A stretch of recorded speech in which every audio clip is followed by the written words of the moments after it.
भाभी जी हो, आपने कभी देखा होगा कि अर्थशास्त्री कभी भी न्याय शास्त्र के विषय में अपनी कोई दखल पेश नहीं करता, कोई हस्तक्षेप नहीं करता। डॉक्टर के विषय में वकील कुछ नहीं बोलता, इंजीनियर के विषय में अध्यापक कुछ नहीं बोलता, वो जानता है कि मेरा कोई विषय नहीं है। क्लर्क के विषय में चपरासी कुछ नहीं बोलता, कुछ हस्तक्षेप नहीं करता। पर एक बात पूछो आपसे कि धर्म के विषय में अधर्मी सबसे ज्यादा हस्तक्षेप करते हैं, सबसे ज्यादा दखलंदाजी देते हैं। आखिर क्यों? प्रश्न है। जिन्हें धर्म करना नहीं, जिन्हें कोई धर्म से लेन देन नहीं है, दान देना नहीं, धर्म के कार्य करना नहीं, देव शास्त्र गुरु से कोई प्रयोजन नहीं, ऐसे अधर्मी जीव धर्म के विषय में सबसे ज्यादा बोल रहे हैं और दखल देते रहते हैं। इसी की वजह से आज धर्मात्मा बिखर रहे हैं और पापी एकजुट हो रहे हैं।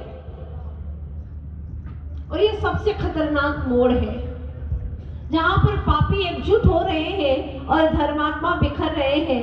प्रश्न तो ये उठता है कि धर्मात्मा है तो बिखर सकते हैं क्या? अगर बिखर रहे हैं तो प्रश्न ये, क्या वो धर्मात्मा है? प्रश्न उठता है। वास्तव में धर्मात्मा की जीवनचर्या अलग ही हुआ करती है। चाहे कितनी ही बाधाएं आ जाएं, लेकिन वह अपने मार्ग से, अपनी लीक से कभी भी हटता नहीं है। एक बार संकल्प कर लिया तो वह निरंतर आगे बढ़ता ही चला जाता है, चले वेती और अपने साहस को, अपने धैर्य को बरकरार रखता हुआ, चाहे कितने ही संकट, आंधी तूफान आए, वह आगे बढ़ता चला जाता है। ये निश्चित बात है। तो अपने जीवन में कई परेशानियां आएगी। कल आप सुन रहे थे दमयंती और नल राजा की कहानी। विगत 6-7 दिनों से कहानी चल रही है, कथा चल रही है, इसलिए पूरी कहानी सुनाना तो नामुमकिन है। लेकिन दमयंती के पति जो नल राजा, उन्हें छल से छोड़ करके चले गए थे। चाहे व्यक्ति कितना ही अपनी वेशभूषाएं बदल ले, लेकिन उसका व्यक्तित्व कभी नहीं बदल सकता। वह ऊपर से रंग रोगन करवा सकता है, लिपापोती करवा सकता है, शरीर के चेहरे की रंग बदल सकता है, सब कुछ कर सकता है, लेकिन क्या व्यक्तित्व बदल सकता है उसका? बिल्कुल नहीं। वह तो भीतर की बात है और कर्मों की देन है। अब दमयंती का नकली स्वयंवर रचने का चारों तरफ निमंत्रण पहुंचाया गया। राजा ऋतुपाल के पास में भी निमंत्रण पहुंचा। वैसे ही वो दमयंती के ऊपर तो पहले से ही मोहित था ही।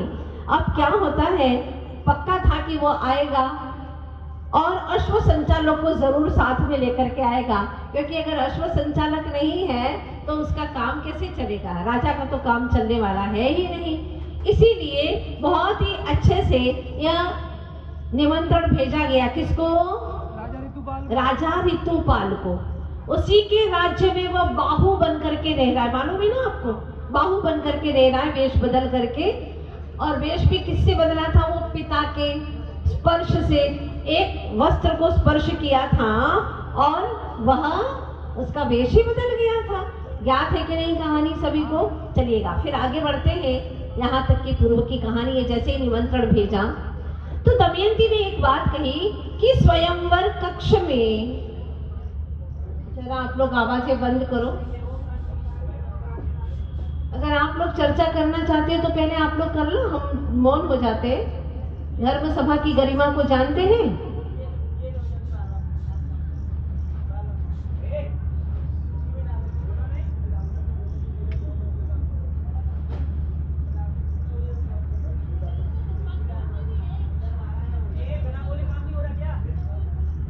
ओम शांति।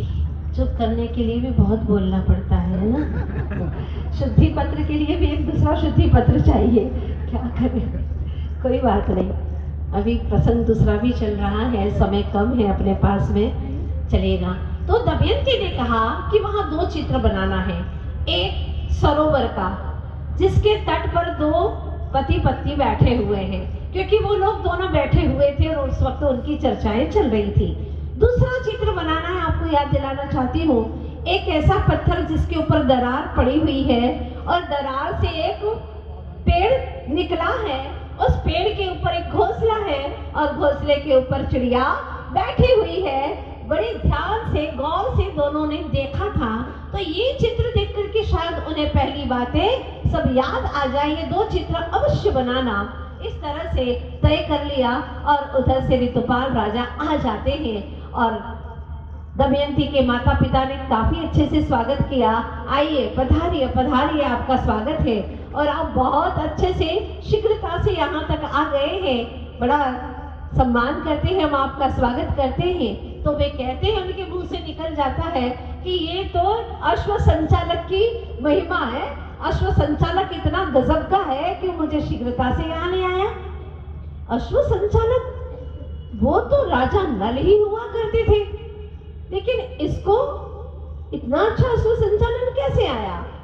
तत्काल ऋतुपाल राजा कहते हैं कि ये है ना, नल राजा के वहां पर काम करता था, इसीलिए उसको भी ये सब कुछ आ गया है। अच्छा, अच्छी बात है। तो दमयंती की माँ कहती है, नल राजा की बात सुनकर के मुझे बहुत बुरा लगता है, क्योंकि वो इतना कायर निकला कि अपनी पत्नी नवयौवना मेरी पुत्री को छोड़ करके चल दिया। हाँ, कितना कायर था, जंगल में छोड़ दिया। अरे क्या हुआ होगा उसका, कभी सोचा, कुछ विचार भी किया उसने? पता नहीं, उसका जीवन तो व्रत के समान है। जैसे ये सुना तो बाहु को बहुत बुरा लगा। वो कहता है, आपको क्या पता, हो सकता है कि वो इन 12 वर्षों में तिल तिल करके जिया हो, रो रो करके जिया हो, कितनी मुश्किलों से जिया हो और उसकी पत्नी के प्रति बहुत ही प्रेम हो और प्रेम के कारण ही उसे छोड़ना पड़ा हो कि उसे कोई वेदना ना हो, जंगलों में कोई पीड़ा ना हो सकता है। तो दमयंती की माँ कहती है, ऐसा लगता है कि जैसे आप उनके पास में ही रह करके आए हैं, उनकी वेदना को समझते हैं। तो उसने कहा, हाँ, मैं उनके पास में ही रह करके आया हूँ, तभी तो मैं जानता हूँ उनकी प्रिया के प्रति कितना प्रेम था, बहुत अगाध प्रेम था। फिर आप हमारे स्वामी के बारे में ऐसा बोलते हैं तो मैं कैसे सुन सकता हूँ, एक सेवक कैसे सुन सकता है? माँ पिता कहते, क्षमा कीजिएगा, माहौल थोड़ा गंभीर हो गया, चलिए चित्रशाला में चलते हैं। अब देखेंगे कि वहां पर कौन सा चित्र श्रेष्ठ है और किसे पुरस्कार देना चाहिए। तो बहुत सारे चित्र थे, उसमें ये 2 चित्र और लगे हुए थे। तो बाहु ने जैसे देखा, उसको देखते ही कहा और राजा ऋतुपाल के कान में कहा कि सबसे श्रेष्ठ ये 2 चित्र हैं, 2 चित्र हैं, 2 चित्र हैं। इधर ऋतुपाल राजा को मंत्रणा गृह में दमयंती के पिता ले जाते हैं और उधर उस चित्र को बड़े ध्यान से वो देखता है। कौन? बाहु बड़े ध्यान से देखता है। इतने में ही दमयंती आ जाती है तो एकदम चौंक जाता है, कोई चोर की दाढ़ी में तिनका। तब दमयंती कहती है कि आप इस तरह चौंक क्यों गए? क्या आप ही राजा नल हैं जो राजा नल की इतनी सम्मान से बात कर रहे थे? क्या आप ही नल राजा हैं? नहीं नहीं नहीं, मैं तो इनका दीनहीन एकमात्र सेवक हूँ। अच्छा, तो महाराज नल कब से सत्य बोलने लग गए? वो तो सत्यवादी भी प्रसिद्ध थे और झूठ भी बोलने लग गए। बाहु कहता है कि सत्य और असत्य का भेद करना इतनी सरल बात नहीं है। सत्य कभी असत्य और असत्य कभी सत्य भी लगने लगता है। तो दमयंती कहती है, सुनिए जी, रूप और नाम बदलने मात्र से कोई भूतकाल को मिटा सकता है? कदापि नहीं। उसके व्यक्तित्व को मिटा सकता है? बिल्कुल नहीं। उसकी जो हृदय की भावनाएं उसको मिटा सकता है? नहीं। मैं आपकी भावनाओं को पढ़ सकती हूँ, आपकी आंखों में वो प्रेम मुझे आज भी दिखाई दे रहा है। प्यार के कोमल रेशम तंतु को तोड़ सकते हैं क्या आप? आपकी आंखों में जो प्रेम है, जो नैनों में नैन है तुम्हारे, उसको आप कैसे रोक सकते हो? कैसे आप उसको बंद कर सकते हो? नजरों को घुमाओ मत, सिर पर हाथ रख करके मेरे सर पर हाथ रख करके कहिए कि आप मेरे स्वामी नहीं हो। क्या अग्नि की साक्षी में क्या आपने मेरे साथ में फेरे नहीं लिए थे? क्या पत्नी के रूप में स्वीकारा नहीं था? बाहु कहता, आपको भ्रम हो गया है। कहाँ राजा नल और कहाँ मैं उसका कुबड़ा सेवक? हाँ, मैं तो आपके गुणों पर मोहित थी, रूप पर नहीं स्वामी। अपना रूप प्रकट करिए। आपने कौन सी विद्या से अपना रूप बदल दिया है? अपना सही रूप प्रकट करिए।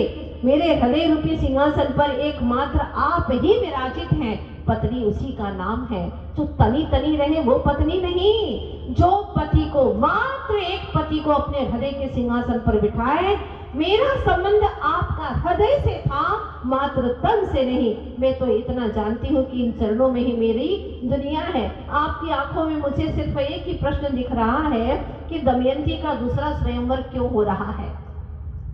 क्या आपकी आंखों में तो मुझे सिर्फ एक ही प्रश्न दिख रहा है कि दमयंती का दूसरा स्वयंवर क्यों हो रहा है? क्यों, सही है ना? इतने में ही ऋतुपाल राजा का प्रवेश होता है। दमयंती के पिता कहते हैं, आइए महाराज, बेटा दमयंती राजा के लिए फलाहार की व्यवस्था करो। फलों को उठा करके लाती है और वो जानबूझ करके थोड़ा सा ध्यान अपना इधर उधर भटका देती है, तो तत्काल उसकी अंगुली कट जाती है। जैसी अंगुली कटी, बाहु उठ करके आता और अंगुली को मुंह में डाल देता है।